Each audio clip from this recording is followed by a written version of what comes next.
여러분, 혹시 그런 생각 해보셨어요? 어떤 곳은요, 그냥 스쳐 지나가는 관광지가 아니라 마치 한 권의 두툼한 이야기책 같은 곳이 있다는 거예요.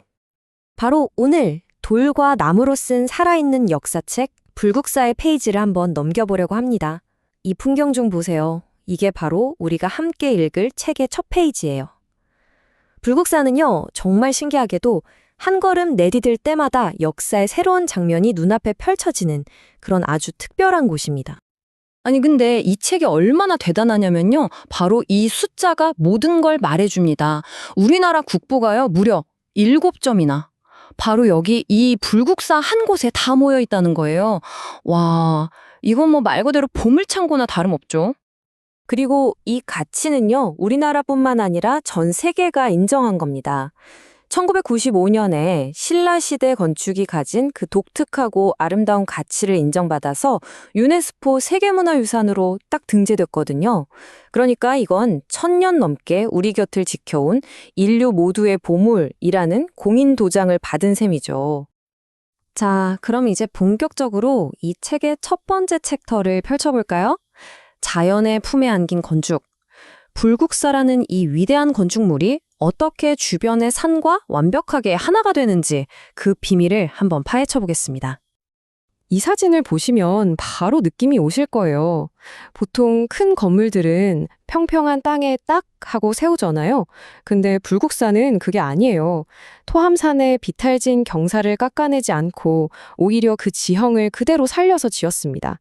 그래서 마치 원래부터 거기 있었던 것처럼 자연스럽죠. 저 돌계단은 산의 일부 같고 지붕의 저 아름다운 곡선은 산등성이를 그대로 본뜬 것만 같아요. 그래서일까요? 불국사는 계절마다 완전히 다른 옷을 갈아입습니다. 정말 살아 숨쉬는 한 폭의 풍경화 같아요. 특히 4월 경주 전체가 벚꽃으로 하얗게 물들 때가 정말 장관인데요. 이 고즈넉한 사찰과 흩날리는 벚꽃의 조화, 상상만 해도 정말 그림 같지 않나요? 자, 이번 챕터에서는 이 책의 아주 중요한 두 주인공을 만나볼 겁니다. 바로 불국사 대웅전 앞마당을 든든하게 지키고 있는 두 개의 탑이죠. 정말 신기한 건요, 이 둘이 생긴 건 완전 정반대인데 또 그렇게 기가 막히게 잘 어울린다는 거예요. 자, 그럼 두 탑 이야기 속으로 들어가 보시죠. 자, 여기 나란히 서 있는 두 탑을 한번 자세히 보세요. 왼쪽에 있는 게 다보탑, 그리고 오른쪽에 있는 게 석가탑입니다. 어떠세요? 딱 봐도 스타일이 정말 다르죠? 왼쪽은 뭔가 굉장히 화려하고 장식이 많고 오른쪽은 아주 깔끔하고 단아한 느낌이 들지 않으세요? 네, 바로 그겁니다. 다보탑은 화려함의 끝판왕이라고 할 수 있죠. 장식적인 아름다움이 무언지 제대로 보여줘요. 반면에 석가탑은 그 반대예요. 더할 것도 뺄 것도 없는 완벽한 비율, 극도의 단순함과 절제미를 보여주죠. 이렇게 서로 다른 아름다움, 어쩌면 서로 다른 철학을 가진 두 걸작이 한 공간에서 완벽한 조화를 이룬다는 거. 정말 생각할수록 대단한 것 같아요. 여러분, 역사라는 게 그냥 연도나 사건만 외우는 딱딱한 건 아니잖아요. 그 속에는 사람들의 이야기가, 때로는 정말 가슴 아픈 사랑 이야기가 담겨 있기도 하죠. 지금부터는 저 고요하고 단아한 석가탑 뒤에 숨겨진 아주 슬픈 전설 하나를 들려드릴게요. 석가탑의 또 다른 이름이 뭔지 아세요? 바로 무영탑, 그림자가 없는 탑이라는 뜻이에요. 아니, 탑에 왜 그림자가 없다는 이런 슬픈 이름이 붙었을까요?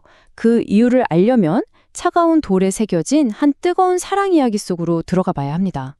이야기는 이렇게 시작됩니다. 당대 최고의 석공이었던 아사달. 그가 바로 이 석가탑을 만들기 위해 사랑하는 아내 아사녀를 고향에 두고 머나먼 신라 땅으로 오게 되죠. 남편이 너무 보고 싶었던 아사녀는 결국 먼 길을 달려 남편을 찾아옵니다.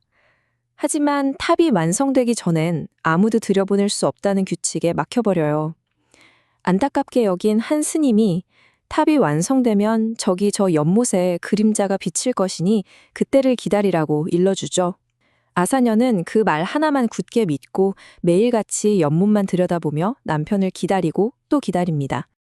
하지만 아무리 기다려도 탑의 그림자는 연못에 비치지 않았습니다. 결국 남편이 자신을 버렸다고 생각한 아사녀는 깊은 절망에 빠져 그만 연못에 몸을 던지고 말죠. 이토록 슬픈 사연 때문에 석가탑은 그림자 없는 탑, 즉 무영탑이라는 이름을 갖게 된 겁니다. 자, 이렇게 가슴 아픈 전설까지 품고 있는 곳이라니 정말 직접 한번 가보고 싶다는 생각 안 드세요? 지금까지 저와 함께 이 역사책의 중요한 부분들을 훑어봤으니 이제는 여러분이 직접 이 책의 페이지를 넘겨볼 차례입니다. 여러분의 성공적인 불국사 여행을 위한 실용적인 팁들을 알려드릴게요. 이제 여러분이 직접 이 역사의 페이지 속으로 걸어 들어갈 시간입니다. 여기 보이는 이 풍경 속 주인공이 바로 여러분이 될 수 있도록 제가 핵심 정보들을 쏙쏙 알려드릴게요. 자, 방문 계획 세우실 때 꼭 필요한 정보니까 잘 들어두세요. 문은 아침 7시에 열어서 저녁 6시에 닫는데요.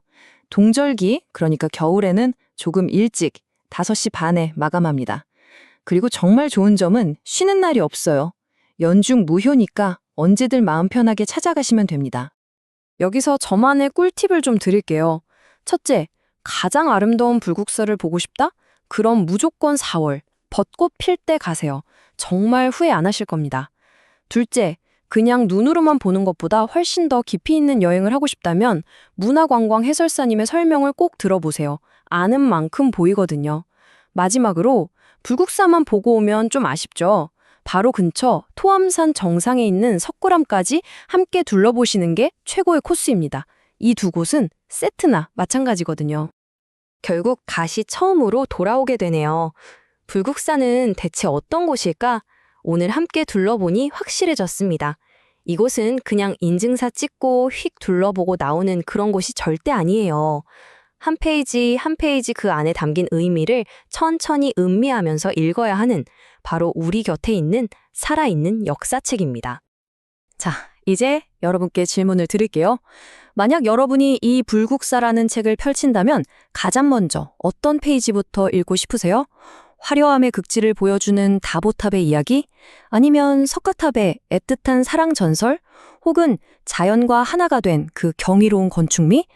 여러분 각자의 첫 페이지는 어디가 될지 정말 궁금하네요.